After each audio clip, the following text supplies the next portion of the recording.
Hello. So quick thing, this is a long as hell video, and hopefully it won't get copyright striked because I don't own any of this media. I'm just talking about it and reviewing it. This is not a replacement for the actual stuff in question. And please don't copyright strike me to the universe. Also, please like, comment, and subscribe because this took forever to make, and it's a long video in the making, and it's finally coming out. So again, I'm sorry for a long wait. I've been busy with other stuff. I was struggling with like maybe losing my internet access for a little bit, and just trying to find a new job. I lost it. Trying to find another new job. Just stressful shit. You know. Finally, this is coming out after fucking like working on it solely for like the past 2 months, and I'm sorry. And I'll never make another video like this ever again because I'm fucking tired. I'm so exhausted. So, yeah, enjoy it, you know? Thanks for watching. Hey, thanks for coming back. I'm talking about Taika Waititi and his history of movies in a ranking. So, Taika Waititi is this really interesting and fascinating director who came from New Zealand. He made his first 4 movies in New Zealand, then hopped over to America. And in my opinion, he just has this like really great, really fun style to his work.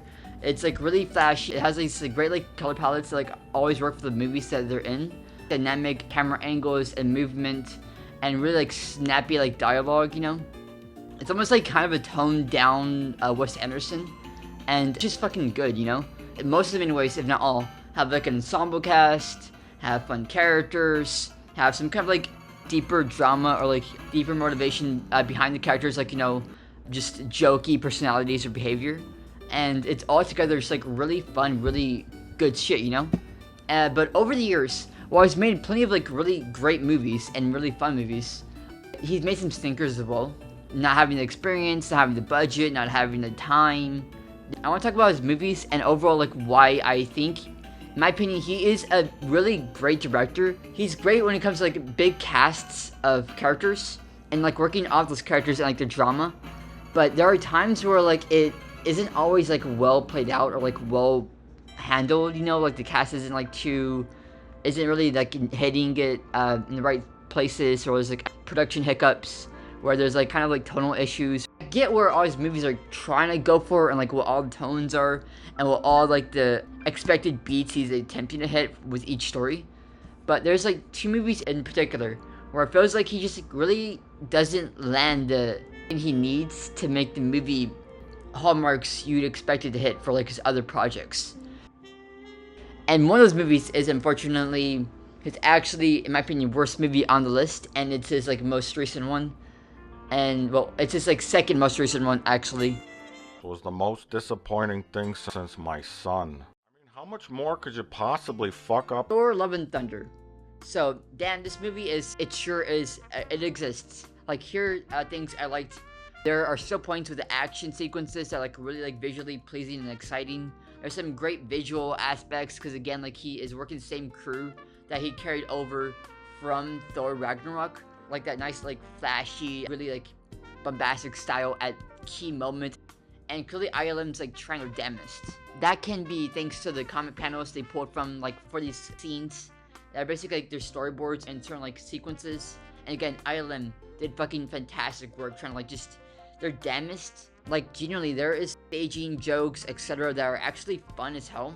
Like the Guardians were fun to see for a little bit. The Gods world was pretty interesting visually, like in a cool place, you know, like all the golden statues and monuments and everything. Thor just completely fucking like decking Zeus with his own bullet and fucking killing him. That was rad as fuck.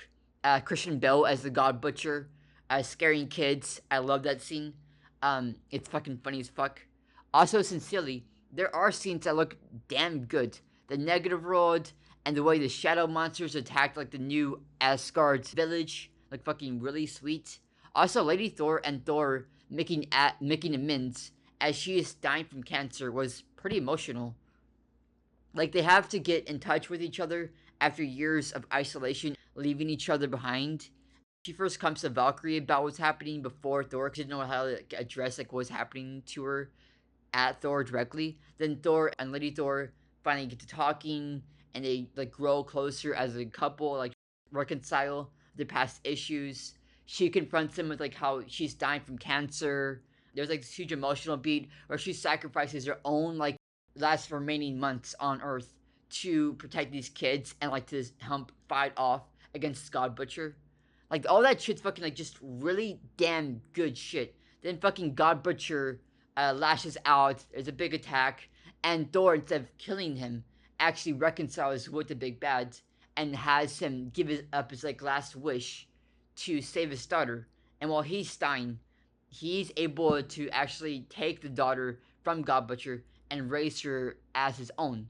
And Thor like really makes amends and like really helps like reconcile both with the villain and with Lady Thor, with Janet Van Dyne, and not Janet Van Dyne, but like with the fucking she's from like she's Queen Amidala, like fucking like that bitch, whatever. With her, he's able to reconcile with her, and it's just like fucking like strong shit. There's like really like nice emotional beats here. There's really nice like certain visual elements and like visual styles here that like can be really appreciated.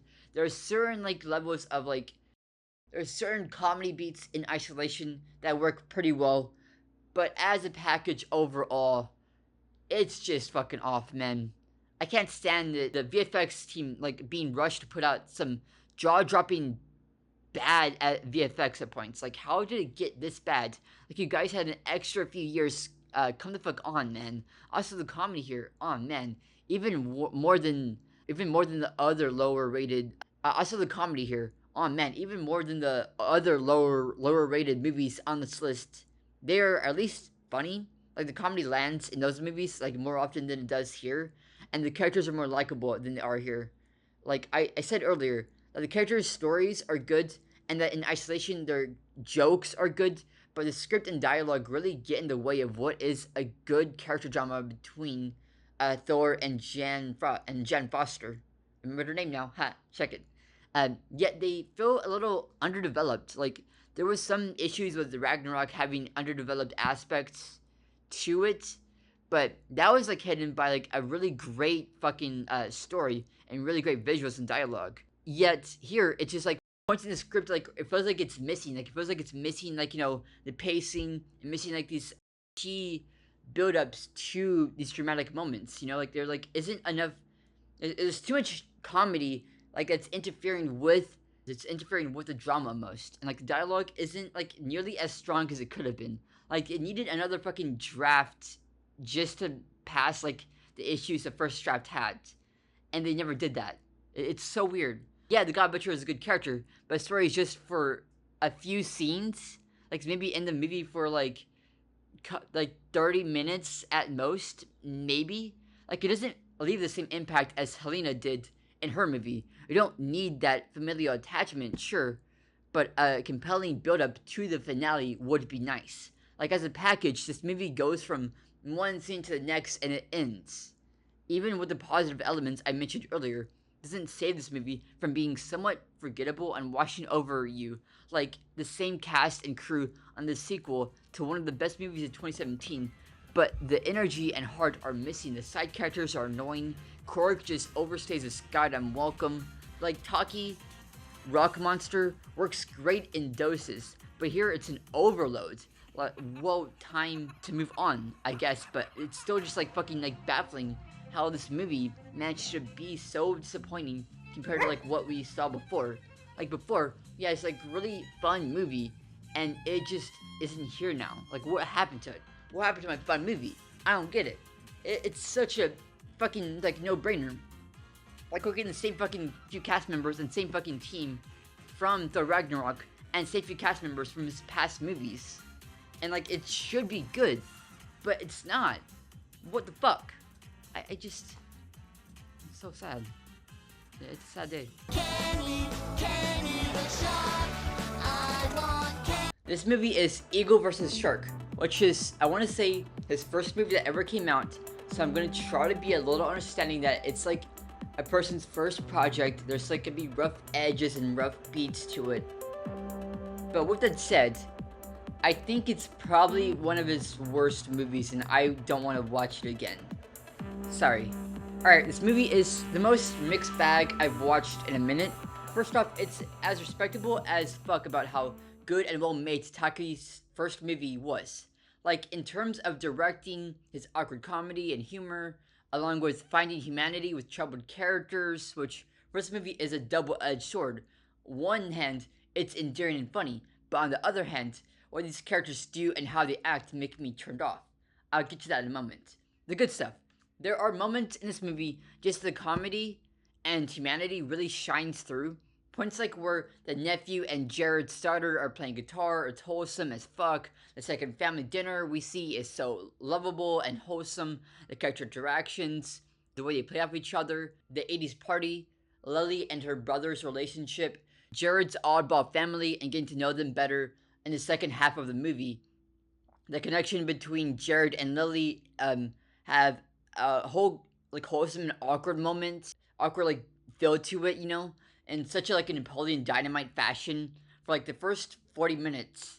But here's the thing: while the jokes can land, and the characters like Jared's family at times, Lily and Damon, her brother, can be endearing and great. There are moments of just the cynical or abrupt mean bits that made it hard to feel for these characters. Like bits where these characters get like so fucking rude and so fucking like off-putting for no reason. Saving that for later, I want to move on to the direction, which is admirable and a great start. Yet there's just this feeling that Taiki is holding back. Like, I'd love to see the same story with what he learned and can accomplish post what we do in the shadows. For now, it's good. It just lacks that really striking style, at least for me. Colors are flat and muted in somewhat charming way, though I prefer how he mixes and uses his color palettes and his color schemes for Hunt for the Wilder People onward. Feels really awkward at times with pacing in scenes which go on for a minute too long. Sometimes the line delivery isn't really expressed in the best way, where a joke doesn't land or doesn't really feel like it's being a joke when it should be, or the drama isn't really like hitting me on any real level. Like it feels like it's there, then like it ends and it's like, okay, I guess. And I'd say everywhere from post Jared and Lily's breakup in the second half, I cared more about the side characters and more about Lily, but I grew more of a disinterest in Jared. So, which brings me to the parts I don't like the most. The family can be pretty fucking mean for no real reason. Like, I get there's like tension and shit, and I get like for comedy, so don't have to be nice characters. But here, as opposed to his other movies, it doesn't feel mean in like an endearing way, and like, oh, they're gonna grow from this meanness and become closer as a family later on. No, it feels like this they are mean and that's it, full stop. And it's just like, why? Like these coworkers, the wheelchair bully, there's like these really like nasty characters that I don't like being around. Like I get his other characters can be bad at times, but it's usually done for like comedy, or it's done to like prop up like some kind of like development with these characters that they go through over time, like where like they develop in a way that like feels compelling because they feel like characters you can root for. But honestly, some of these side characters and some of these other characters I don't really root for in this movie. They feel like hard to really like be attached to, you know? Yeah, here it's a bit off-putting and annoying at times. Like these people are mean and just kind of suck. Introducing Jared. I hated Jared's attitude towards his family, lying, narcissism. He goes after his dead brother's fiance, fights a cripple, breaks Lily's heart, sucks at dating, gets into fights, doesn't talk about his feelings at all. Is bad at dating again, second time. It's like he's fucking awful at dating. Dealing with his family, piss poor at that. Like I get, he has dad issues. He has issues with like his mom leaving. He's not great at socializing. He lost his brother. I get that. But God help me, the guy is such an off-putting dickhead. I hate this guy, son. Like, Lily goes through so much of a transformation, becoming so much more assertive and outgoing, really trying to grow as a character, and becoming more of like who she could be in this journey. And yet, Jared doesn't have to do that at all. He doesn't feel like he actually grows in any real tangible way for all this shitty behavior he's done throughout the movie. Like, it doesn't, like, feel earned at the end of the movie, in the last, like, 5-10 minutes. Well, I guess, like, last 15 minutes being generous. In the last, like, 15 minutes. Where, Lily and Jared make amends and, like, walk off to the sunset. Like, I don't buy that. I don't buy that they should be together. After he fucking broke up with her to be with his dead brother's fiance. Like, why should they be together? Why should he be happy? I don't want him to be happy. He's a dickhead. Fuck that guy. So yeah, um, altogether, this movie is such a mixed bag, man. Like, I like the stop motion segments, but they felt kind of pointless. The scenes can like drag on for a minute too long. The characters can be well charming and fun in moments, and like I liked some of them more in the later half of the movie. They're also kind of just like these really off-putting, really hard to be around characters, and ultimately, the direction doesn't feel like on par with what you can put out, and like I feel like I could be getting a better experience from the same director, just the next movie onwards, than I can with his first movie. Kind of bad. And he tried his best. It's respectable work. I appreciate the hell of it. It just needed more time to kitchen, man. It really did, honestly. It's fucking rough. And also, fuck Jared. I don't like Jared. Fuck him. Boy ain't right. The movie Boy, a pretty charming, fun movie. Clearly by his second movie, Taiki is really getting comfortable with his like direction style. The colors are warm. The direction's like really nice and dynamic at points. There's like staging and like kind of like have different camera angles. The fantasy sequences are like a nice touch. The writing, comedy, in my opinion, what makes his movies really stand out and fun are his ensemble casts, you know? And this one has like a pretty underrated but fun one, you know? We have Alamin, Boy, Boy's Bullies, a few scenes with like Aunt Gracie, Rocky, Chopa, Dynasty, and Boy's siblings and crew are just lovable characters. The only thing I do have to dock points for, which it seems like that every ensemble piece, including Taki's, has issues with, is that the whole cast doesn't always get the most attention. Like the Crazy Horse's rival gang, the other siblings outside of Rocky, maybe his sister, Boy's friends who are charming and fun but don't have like that much character development to them. There's Boy and his bully, Chardonnay, but like it's not that deep, honestly. And there's Dynasty going through the same development that both Boy and Rocky gone through with their dads. But it's like Dynasty has maybe like a few lines in the movie at most, not much. But right now I want to talk about, in my opinion, the best aspect and true drive of the film. What was the clear focus the movie actually cared about is Alamin and the Crazy Horses coming back into Boy's life, along with the drama that surrounds it. Seeing the dad come in and being a dismissive asshole, he's so caught up on his own wants and desires of being like this huge fucking gangster that he ignores his own family, members of his crew, and the focus being on Boy. Like, you see this man who, before his wife dies, and even at points where he is in pursuit of expanding his gang and partying and finding money he buried years ago, while Boy just keeps defending him, keeps wanting to be like him. He keeps like wanting to fucking follow in his like footsteps and like try to be in his good graces. He dresses like up like him. He wears his jacket. He gets his haircut that his dad gives him. He tries to act all tough and rough. He wants to be part of this gang while his dad won't let him, but brings in his fucking bully to be part of the gang instead. He's like so desperate for his dad's approval because he wants to get back to like how things were when he was a little kid, well, a younger kid, and like he was still with his mom, and like his dad was there too. He's so desperate to get back to that point in his like life, and he can't. And his dad just keeps being so dismissive of that. Like his dad just keeps like abandoning him, and that drama that is carried out through the movie, just like seeing these characters like try to reconcile with that concept, and like seeing like finally Boy stands up for himself, goes up to his dad and says, no, this isn't right. What you're doing is not right. What you've been doing isn't right. You need to do better. You're my fucking dad. Like, I'm sick of this shit. And like finally at that point, finally that wake-up call is like where they start to become like a real tangible family, and that's like really fucking great, you know? And just like seeing these characters like develop and like change how the movie, just like seeing these like isolated moments of like the characters like hanging out or going about each other. Hell, even seeing Rocky have his like own little like side character arc with like the handicapped guy who's on the beach, and like seeing like them grow as characters too.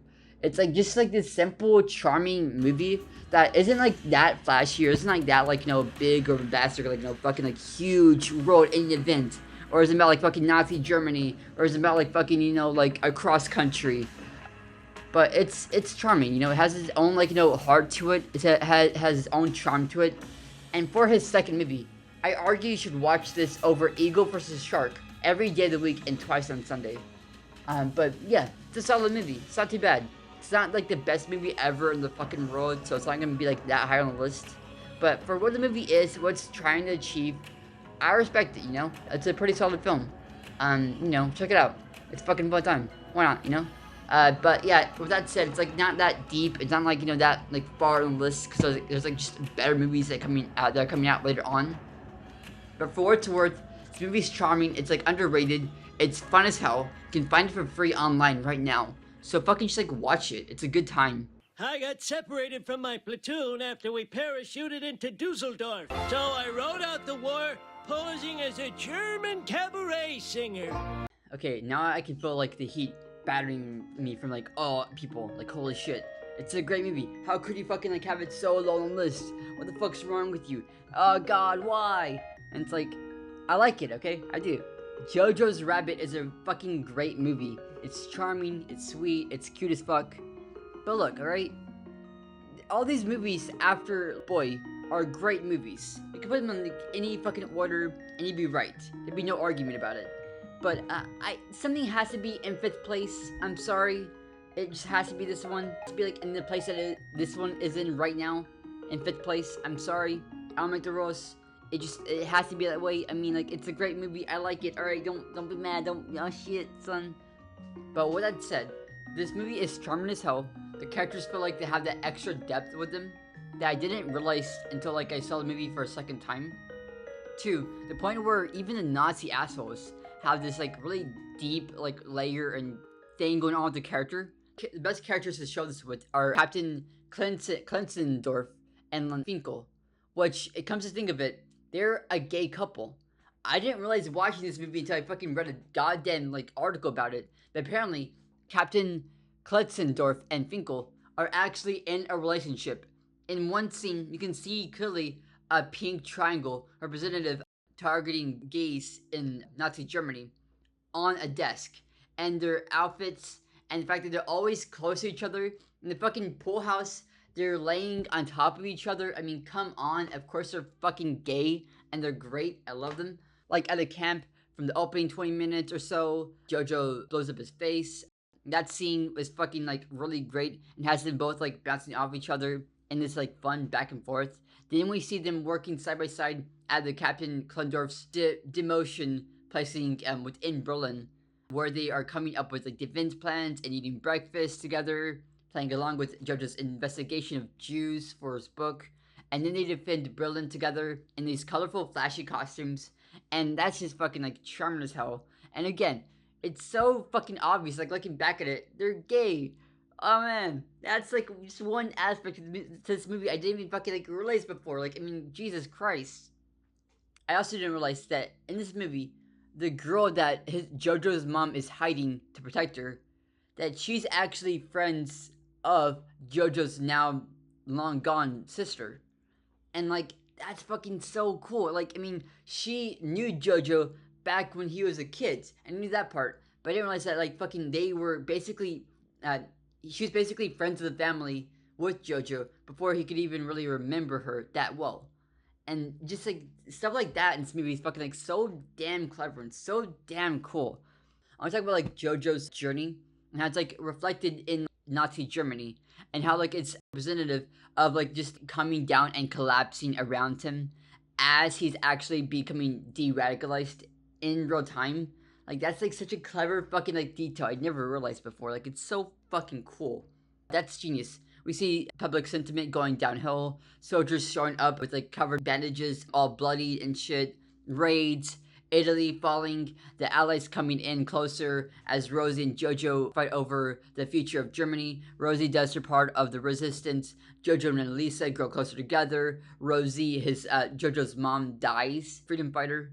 Then finally, we see the last lines of defense crumble as like the Allies are just storming in from all angles. And we see the soldiers like fucking like, being mowed down in Germany. And we see the aftermath lay waste, Allies coming through. And like their Jojo and their Elise's, like his girlfriend, like standing there dancing and shit in the streets as Germany is coming down around them. And that part's so fucking cool. Again, to mention before, Elisa, who's Jojo's girlfriend, was formerly Jojo's sister's best friend. And fucking like Rosie, who's Jojo's mom, was actually hiding Elisa from Nazi Germany. And like that is all being like woven in like this really fucking charming story. It's so good.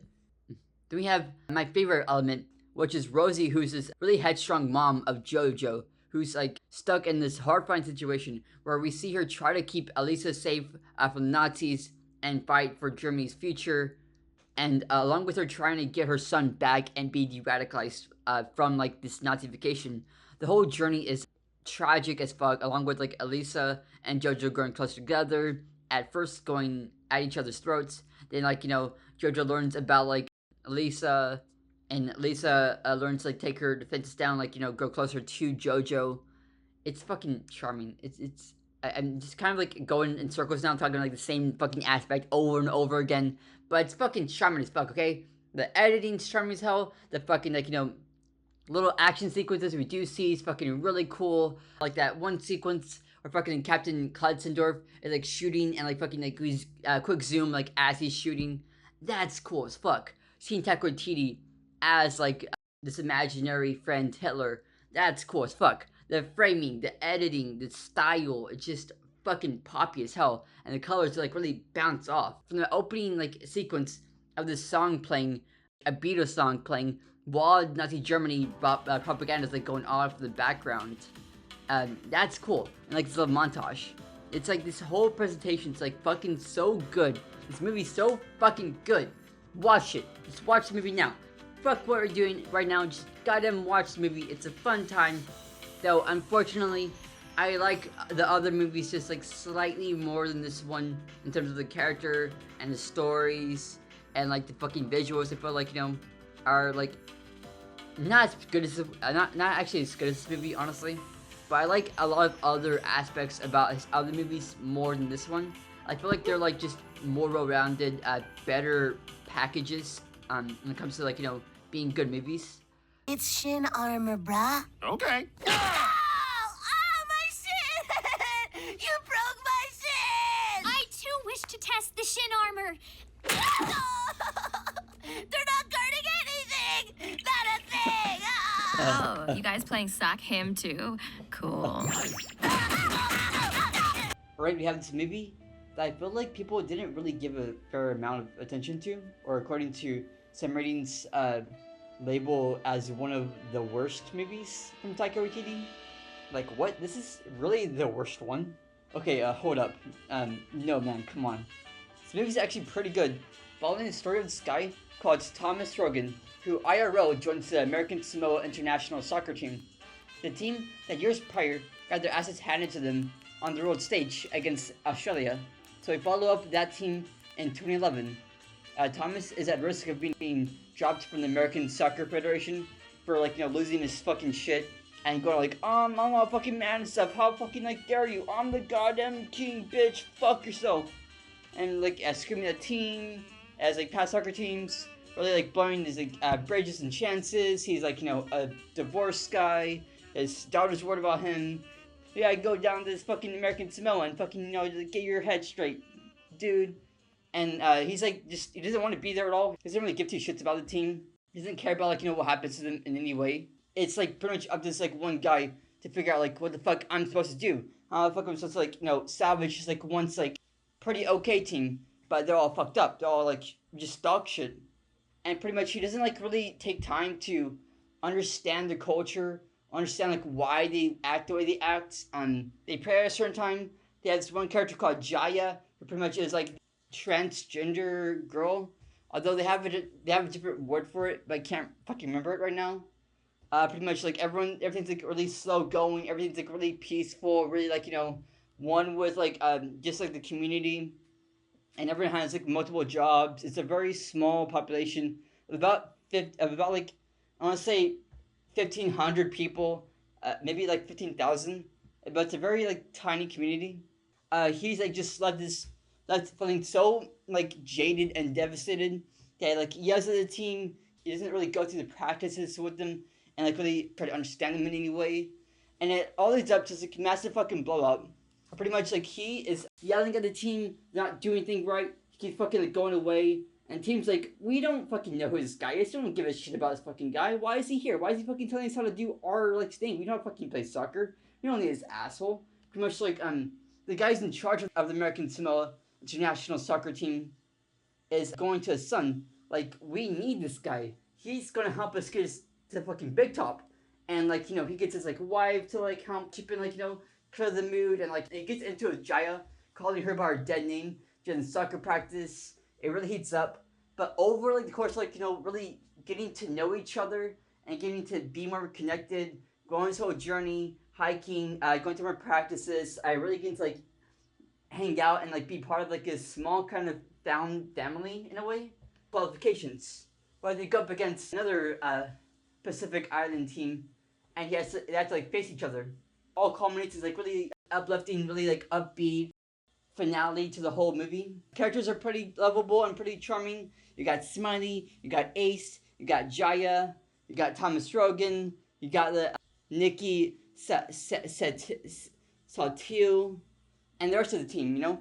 It's like just a fun fucking team. Through A, the cast, B, the script, and C, the comedy / drama of the situation. Like seeing Jaya and Thomas get closer is my favorite example of this in terms of how well all three of these like pillars of this movie come together in this really strong, really fun way. And it's like getting to know that Thomas is a father and redeeming himself not just as like a coach, but as a dad and as like a divorcee, you know? Along with Jaya proving what she already knows about herself, that she is worth it, that she is like something like deeper, more special than this, and she's like gonna move on past this island to better and bigger things. Seriously, these characters are so endearing and like charming as hell. Like, I just like them so fucking much, and it felt like their journey of self-discovery and proving themselves. This was also the first movie Taiki made since Hunt for the Wilder People to be a character-focused movie with no supernatural or like World War II backdrop or anything like that. Just like what Taika Waititi does best. An ensemble cast with great characters, personal small stakes drama that really like matters as like one small team on this one small island.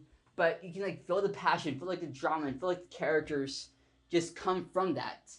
Also, it just has like some pretty standard like snappy style to this movie. Just overall catalog of movies doesn't like really feel too flashy or out there, but it's pretty damn good, you know, in terms of cinematography. The colors look good. The music's actually really fun. I like the music probably most of all. But overall, it's not his best movie, mind you. That's why it's like lower on the list. But I'd argue in terms of like the character, the personal drama, just like how colorful the whole movie is, how they like feels like Taika Waititi's going back to basics after having to deal with so many big budget movies, and after dealing with like the flop of like Thor: Love and Thunder, seeing him go back to like more basic, more like a personal, dramatic, character-driven story, it felt rewarding, honestly. After watching like all his movies in a row, back to back in a marathon, I really liked seeing how this kind of like felt a closure. Like it felt like it was going back to Boy 2010 or Shark vs. Eagle, and that's pretty fucking cool to me, you know? It's not a bad movie. It's pretty damn good. Give it another watch. I don't know. I fucking like it. What's everyone's problem? I'm glad we're stranded. It'll be just like the Swiss Family Robinson, only with more cursing. We're gonna live like kings. Damn hell-ass kings! Alright, next up, we got Hunt for the Wilder People. It's such a great movie and has such a fun like feel and style to it. Like, it's so damn good. See, the real heart of this movie is the strongest asset between Randall from Deadpool 2 and Uncle Heck, who have this strong bond as they flee from the coppers after Randall from Deadpool 2 burned down the old man's log cabin and post Uncle Heck's wife KOing. I should probably actually explain like what the fuck this movie's about first. But before I get to that, I gotta say this. This is the first movie where Taika Waititi's visual style and direction, color, staging, it all comes together from the cutaways and flashbacks over narration, the characters, the dialogue, the great balance between comedy and humanity-filled drama. Like, it's both so in line with his larger body of work, and also like so much like of what just makes his movie so personal and so lovable and so engaging to begin with. And it's all done in such a really well constructed, really well performed way. Not just the big action sequences like the one where like he puts his guns up to the guy and it's like fucking going all, oh, you're a pedo, you're a pedo. And it's like, no, I'm not a pedo, fucking shut up. Or like where they have the whole fucking massive chase in the end of the movie. Not spoilers, by the way, BTW. But like in the smaller moments, so like you just see these characters hunt for a fish. You see these characters camp out. You see Randall cut back to like, his life before he met the family. You cut from straight from like Uncle Hex's wife dying to the funeral. Just this cold kind of like darkness go over these characters, while also having this like levity and this like comedy shining through with the shows, with the social worker, with of course Hunter's trying to get Uncle Heck and Randall for the money, for the reward money, obviously. Of course, the pastor, which is naturally being played by Taika Waititi. Who could have guessed it? Of course, he's playing the guy there. Overall, like, it's just fucking so like well performed and so well like staged and put together in such a meaningful and such like a deeper way that it's appreciated. I feel like this is really the big culmination of like where he started out with Eagle versus Shark to where he is today with his new movies. And this is the first movie where that like all comes together in like such a huge definable way. First three movies, it like still felt like the same guy, but felt like it was growing pains. It felt like it was like slowly building up to his style, to his comedy, to his like how he handles the script, how he handles a big cast of characters. All felt like it was really culminating to this moment. Like this was his own personal Avengers Infinity War built up to this movie. And then like all fucking feels so damn good and so satisfying to see it happen like in real time while you're watching these movies in a row, I love this movie. Well, I love his like ensemble pieces a lot, but when he really wants to, he can make a duo movie of like just a pair fucking going on adventures and shit, and like it really fucking work. Forged between Randall from Deadpool 2 and is dropped off by protection services, or he's clearly a troublemaker, he's a bad egg, but still this well-meaning, funny kid. What he means is like new aunt and uncle. Unfortunately, on his birthday, after he's given a puppy, the aunt dies. So child protection services come by and are like, hey, we're here to get Randall. Time to fucking go. And Uncle Heck's like, okay, bye, Randall. I'm fucking going out to the woods. Peace. Randall from Deadpool 2 is like, you know what? Fuck this shit. I'm done with this fucking whole goddamn thing. Not going back to juvie. Not going back to fucking like foster care. So he runs out first. He burns down the fucking barn by accident. And he like fucking bounces. He basically walks off into the woods. Gets lost. Uncle Heck comes and gets him. They start going back. Uncle Heck breaks his leg. He has to sit around and like be taken care of by Randall for a little bit. They have to bandage up his wound, get some food here and there, hang out. And they stumble across information that reveal that he is being hunted by the cops. Like Uncle Heck is on the fucking run basically now because he is being wanted for abduction and pedophilia. And that's like, oh fuck dog, shit. So he's fucking like, you can go, I'm fucking bouncing. And Randall's like, you know what, I don't want to fucking go to juvie. Screw that, we're a team. So they fucking go wander around a little bit, bond a little bit, fight off some hunters who try to like, kidnap them for the reward money. Do some like bonding of like trying to like survive the elements, going past rivers, fighting a massive fucking boar, where unfortunately Uncle Heck's dog dies. And that's a fucking huge emotional point. And then it's like, okay, you, Randall, have to fucking go get some help because like we have to take care of this like a guy dying in this cabin. And he goes, does that. He hangs out for a little bit, passes out on this girl's couch. So he went back to Uncle Heck after talking to the police. And then they started chasing after them. And then this huge, massive chase sequence. It's like probably the best sequence of the movie in terms of like the visual action behind it. So the movie ends. I recommend watch this movie. It's really fun. It's hilarious as hell. It's really well made. If it wasn't for the next two movies on the list, I'd say it's probably my personal favorite. It's just a great movie. It's fun. It's great. It's exciting as fuck. And heavy recommendation for me. I love it. I mean, it's probably like the best one on this list if there wasn't like the other two being so good. It's not romantic or that cool to live forevermore.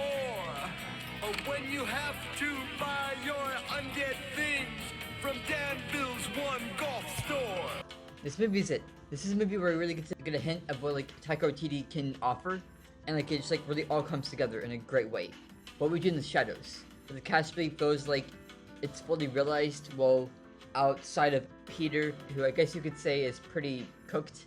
Haha, get it? Cause he gets fucking fried. But argue this is pretty much like we're shining through this movie onward, and it seems like really cool to see because you see like in real time going from Shark versus Eagle to Boy to this movie, and like jumping like, ahead to Hunt for the Water People, of like where he started and where he'd be by the time we finally get to like Next Go Wins and Ragnarok and Jojo's Rabbit, and like it's just fucking so cool to see. So let's get to the real characters here. Like the fucking like main focus. Okay, so Viago is an 18th century pussy asshole who is kind of a neat freak, but fuck me, he's a great, like I mean, was Alamein from Boy or the priest from Next Go Wins. It's Taika Waititi playing him, so of course he's gonna be a fucking fun ass character naturally. Like you can feel it, just like his romance with his lover, the way he guides Nick and kind of leadership with the crew, and fuck me, the scene where he's trying to feast and the fucking blood just like goes got him everywhere. That's fucking great. Just to make this, just want to take the time to say that the cast for this movie is fucking like really phenomenal and just like so goddamn great. I love them. Okay, so back to the characters. Now, Peter is pretty much like a prototype character, doesn't do much, yet he's key to giving us Nick, and his death helps like lead to the ultimate climax of the movie, where like basically Nick leaves, and we'll get to that later, I guess. So, anyways, also the death is funny as fuck. Like I mean, the cops from earlier come in, see this whole fucking scenario with Peter's like fucking fried corpse, and they're fighting and shit, like, and the vampire's like hovering above the kitchen, and it's just like, it's fucking funny as hell because they don't know what the hell is going on. So then we get to the horn dog Velastalov, who I like to just, it's hard to describe what's going on with him. He's kind of like not like that deep of the core characters. It's like he's being petty because like his ex, the Beast, is a fucking bitch, and he also has like some really fun scenes with, like Deacon and Nick. I think he's a pretty fun character. He's like really bonds with, like Stu's funny as hell too. I like that, but he's not like that deep of a character honestly. It's kind of like just like, you know. Then we have Deacon, who is probably my favorite of the core three. Honestly, he's this former Nazi vampire, which is not great. He has like the best line deliveries. He's funny as fuck. He works off Nick really well because like he fucking hates Nick, and that's funny to watch. Okay, so like basically Deacon and his familiar has a similar dynamic. Guillermo and Nandor, where like the familiar is like, I want to be a fucking vampire already. God, come on. And he's like, I'm not sure. I don't think it's a good time. And again, fucking like just he fucking hates Nick, and this is like my everything. It's like so fucking good. But of course, then we get to the other characters, who are Nick and Stu. Fuck, who's next? Oh yeah, Nick. Okay, so Nick is like a whole can of worms. Basically, he's introduced to the movie as like Deacon's offer to be eaten, and like he fucking escapes and is all like, oh my god. And it's like this fucking funny as hell sequence where he's like running down this quarter and that quarter, and like fucking like the vampires like cornering him like as he turns like each corner, and he fucking like runs out. Peter fucking jumps at the guy, bites him, and they're like, oh god damn it, this fucking guy's a vampire now. Fuck us. And they fucking can't stand this guy. He doesn't fucking do anything to them, but they just fucking hate the guy so damn much. Then he brings along his like fucking bro Stu, and they fucking love the guy. And it's, what the fuck is this? Why do they fucking like what do you love Stu over Nick? It doesn't make any fucking sense. I don't understand like why that's the case, but it's fucking so goddamn great. I fucking love it. The dynamic that the three have with each other is like fucking so damn good, because Viago and Valasdel are sick of fucking Deacon shit, because he doesn't like fucking do anything in the house, and he's like, I'm a fucking vampire, why don't you do fucking jack shit? I don't have to fucking like help with anything. Fuck that, fuck you, I don't want to fucking clean the dishes, I don't do this, I don't do that. And fucking Valasdel is like, yeah, but we fucking have like a chore wheel here. Viago is like to Deacon, we have a fucking chore wheel, and we have fucking like responsibilities, and you have to fucking like actually carry your damn weight. And it's like their dynamics are fucking like so funny and so just charming. And it's like just it's a good fucking movie, okay? I don't know what to say. It's a fucking good goddamn movie. I like it. And next up we got fucking more characters from the cops. And the cops don't show up that often. But what they do, it's pretty fucking funny. It's good goddamn shit. One time, they fucking come close to like find out like who the vampires are, and like it's like fucking a big deal. And the second time, it's like during the aforementioned Peter death scene, and they fucking come walking in because of like noise complaints. And that scene, as I said before, is fucking like a comedic masterpiece. It's fucking so damn good, such good shit. It's the werewolves, and the werewolf pack shows up in 2 scenes, kind of 3. The first scene, they and the vampires fucking like get into a bit of a tussle, go like hey, or just fucking like argue against somebody, like fight.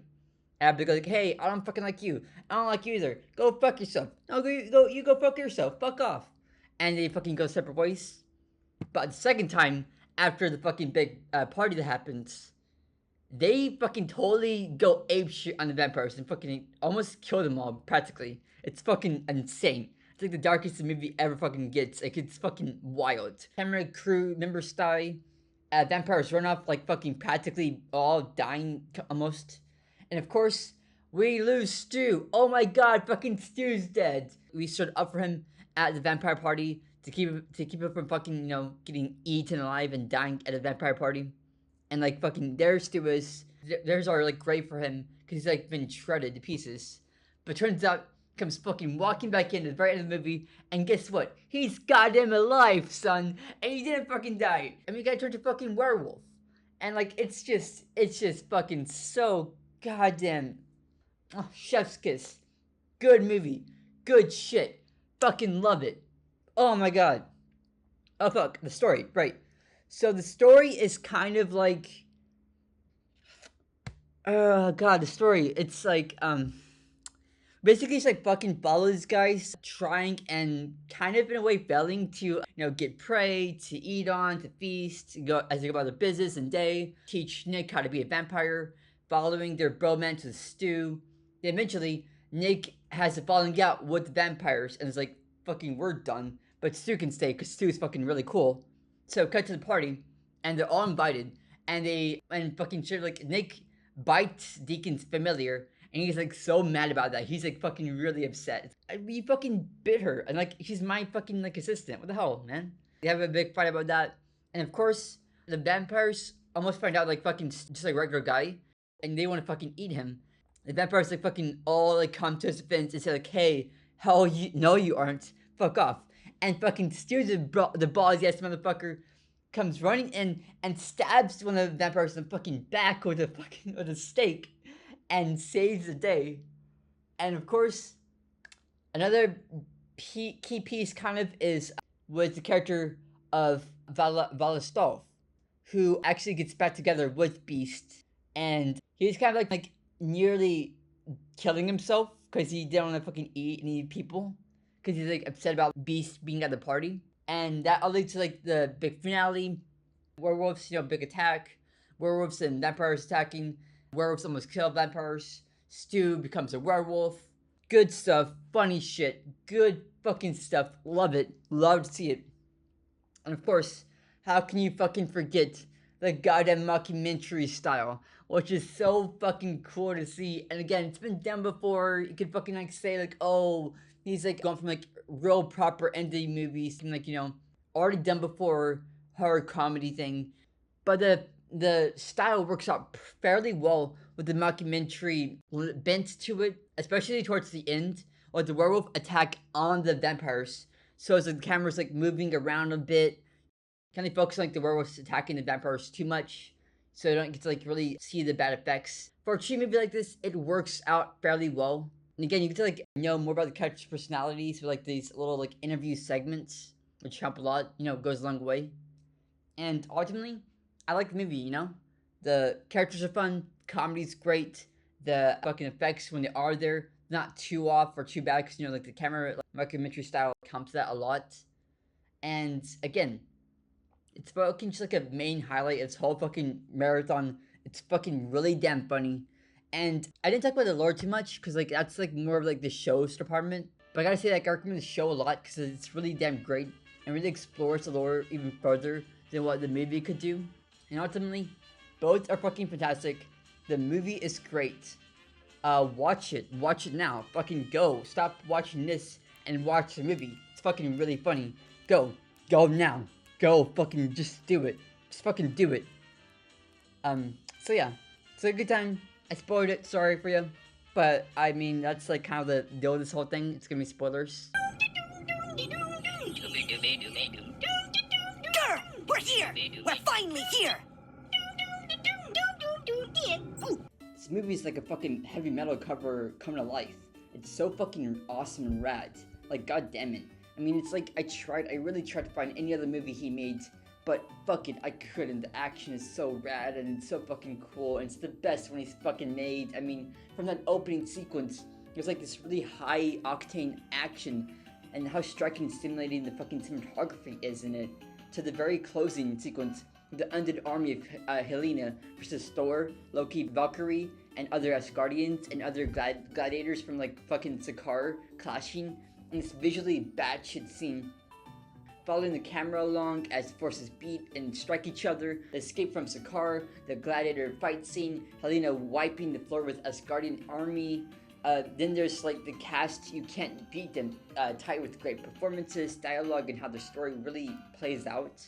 Like with Taika Waititi is like funny as fuck as Quirk. Like this is the one time where actually like works as Quirk was his character. Where it's like felt too fucking like overbearing or too fucking like just jarring and like off-putting, like how fucking excessive he is as an actor in that role. And there's fucking like Grandmaster. He's the guy, Jeff Goldblum, the fucking funny Jurassic Park man, haha. But he's in this movie too, and he's fucking just as great as everybody else. I mean, he's fucking just really damn cool and really damn fucking funny and epic, and it's the whole goddamn sequence. It's just so elegant, so well put together. It's like so fucking awesome.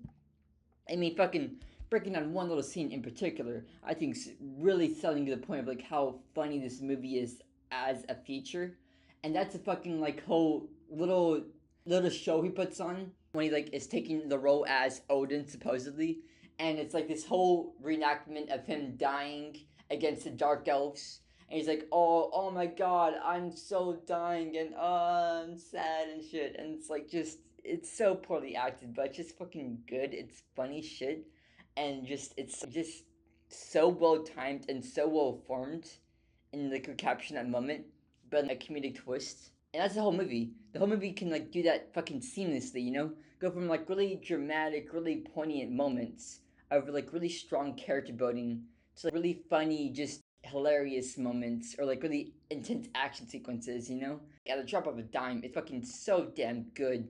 Going from Thor and Hulk talking about how he just lost himself in like his whole Hulk mindset and like he couldn't like break out of that vicious dark spiral, to like this whole sequence where he's fighting with Thor on the plane ride over there, and like fucking Valkyrie's on there and Loki's there, and Loki's like fucking like, I'm gonna try to fucking mess with this guy, but nothing happens while he's doing it, and it's just really fucking great. It's so damn good. I mean, like, shit, it's Helena and fucking Thor meeting for the first time, and like fucking Thor throws the hammer and she just shatters it in her hand. Like, I knew the sequence was gonna happen. By the time like it built to that point in the movie, it was like fucking still so damn cool. I mean, the whole movie is like that. It's so fucking fun. It's just a good goddamn movie. I mean, the rest of the cast again: Kate Blanchett, Carl Urban, Chris Hemsworth, Jeff Goldblum, Tessa Thompson. All of them are so fucking good. They're so funny. They're so damn elegant. Industrial Lights and Magic did an excellent fucking spectacular job on the whole picture. It's really damn fucking great. And like this, the whole overall story. Okay, so it goes like this. Basically, Thor and Loki watch Odin die. They go to Doctor Strange. They go back to Asgard, which then takes them over to Sakaar. And like through that freak accident, they run into the Hulk. Thor and like Hulk fight each other. They meet up with Korg. They break out with Valkyrie, go over to fight Helena with the fucking huge army that he meets over in the car of like the abandoned little gladiator dudes. They come over to hump and fight. Then like fucking like Asgardians try to defend their whole town. They can't. They get swept out their damn feet. And like, dude, what's the guy's name who fucking is like the key master or whatever? Like the guy manages like the fucking like Rainbow Bridge. He protects the fucking Asgard, plays as best he can. He fucking eats shit. He dies. And like they fucking the whole army is like swiped off. It's like just over. But then fucking Thor and Valkyrie and Bruce come in with a fucking like massive army. There's this huge fucking ending fight scene. It's epic. It's awesome. They get their asses wiped. Then Helena and Ragnarok, like the fucking like embodiment of the fire guy Thor fights at the beginning of the movie, they get into a massive, huge fight. It wipes out the whole fucking thing of Asgard. Then the ending of this movie opens up to fucking like the beginning of Infinity War, where goddamn Loki dies. It's just, it's so cool. It's so fucking cool. I love this movie. It's so great. I mean, just like watch it. For the whole thing, but it doesn't matter because it's still like really fucking awesome and really damn cool. And actually like makes like the CGI characters like the practical stuff in like a way it's like not too jarring or distracting. Because unlike the fourth movie, with the third movie, they could actually like have time to breathe and to make a good picture, which is like what you should do for a movie, and make a good movie, and like the people who make the good movie do their job, Marvel, please let them do that. Like, fucking thank you. But again, ultimately, this movie's fucking great. I like the whole MCU as an entire package, but this movie on its own is like just really fucking fun. It's a good time. I see that people fucking loved it so much when it came out, and I wish I could have seen it when it came out, but I was a dirt poor 17-year-old, so I mean, that wouldn't happen. But still, as of now, this is fucking cool. This is goddamn rad shit. I love it. It's fucking awesome. So, that's my hot take, my whole fucking opinion, the entire project, and yeah, I recommend it. It's a good movie. Anyways, thank you for your time, and have a good one, Please like, comment, subscribe. Thank you for watching this like massive fucking video. Sorry it took fucking ages to put together, but I've done like a lot of like life stuff and like kind of just depression and like just trying to find a job. All of like fucking last month, my internet kept like cutting out, so I couldn't like actually use my laptop with the internet to like make this stuff for you guys. So that was depressing, and it just took forever to fucking make this thing. It's supposed to come out back in like fucking June. Now it's August, and it's like God fucking. It just sucks, And like I think I want to take a break from like a bigger project. I think I'm gonna take a break from like another big project I was working on beforehand, which about like about Danger Mouse from Britain. I think I want to take like a short break from that actually, and work on something like smaller. Probably just like a little like just small thing for me personally, just like get back in the groove of like making videos again, and like hopefully like get more reliable internet so I can actually like make these videos faster for you guys on YouTube and shit. But thank you for the support. Thank you for like all the people out there watching my videos. It really means a whole damn lot. I hope you like this like big video. I might never make a video this big ever again because I'm fucking tired. This is like 60 minutes of this is 60 minutes long, That's the longest I've ever made any video in my history of anything ever. So yeah, that's a lot of fucking work. I'm tired. That's a lot of fucking editing. I don't know what to do anymore. I'm never doing that again. That was a big fucking mistake, I tell you that much. I'm exhausted.